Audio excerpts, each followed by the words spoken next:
राधे राधे। आश्विन शुक्ल पक्ष की पूर्णिमा तिथि को शरद पूर्णिमा कहा जाता है। पूर्णिमा तो हर महीने आता है, फिर शरद पूर्णिमा को इतना खास क्यों कहा जाता है? माना जाता है कि भगवान श्री कृष्ण स्वयं शरद पूर्णिमा के चांद में वास करते हैं।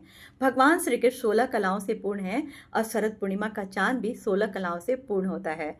इस दिन शरद पूर्णिमा का चांद अपनी पूर्ण आभा और दिव्य शीतलता के साथ पृथ्वी पर अपनी प्रकाश में अमृत की वर्षा करता है। शरद पूर्णिमा के चांद के प्रकाश में औषधीय गुण पाए जाते हैं, इसलिए इस दिन चंद्रमा के प्रकाश में खीर को रखने का भी विधान है। अगर आप चंद्रमा के प्रकाश में पूरी रात खीर को रखते हैं तो खीर चंद्रमा के रोशनी के औषधीय गुण को अवशोषित कर लेता है और दूसरे दिन जब आप इस प्रसाद को ग्रहण करते हैं तो आपके शरीर में नई ऊर्जा का संचार होता है। चंद्रमा मन का कारक है, इसलिए पूर्णिमा को चांद को अर्घ देने का भी विधान है। अगर आप चंद्रमा को अर्घ देते हैं तो आपका मन शांत होता है और आपको मानसिक शांति मिलती है। शरद पूर्णिमा को रास पूर्णिमा भी कहा जाता है, क्योंकि भगवान श्री कृष्ण ने इसी दिन गोपियों के साथ रासलीला का उत्सव किया था। रासलीला के उत्सव से जुड़े होने के कारण इसे कौमुदी पर्व भी कहा जाता है। कौमुदी का अर्थ होता है प्रेम। जीवात्मा का परमात्मा के साथ प्रेम के संबंध के जुड़ाव के कारण ही इसे कौमुदी पर्व भी कहा जाता है।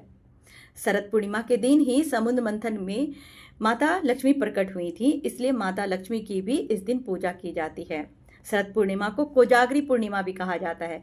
कोजागरी का अर्थ होता है कौन जाग रहा है। माना जाता है कि माता लक्ष्मी इस दिन पृथ्वी पर आती है और देखती है कि जो भी रात्रि जागरण कर उनकी भक्ति पूजा आराधना कर रहा है, माँ उसे विशेष आशीर्वाद देती हैं और समृद्धि ऐश्वर्य का वरदान देती हैं। शरद पूर्णिमा के दिन ही भगवान शिव ने चंद्रमा को उसके श्राप से मुक्त कर अपने मस्तक पर धारण किया था और भगवान शिव को चंद्रमौलीश्वर भी कहा जाता है।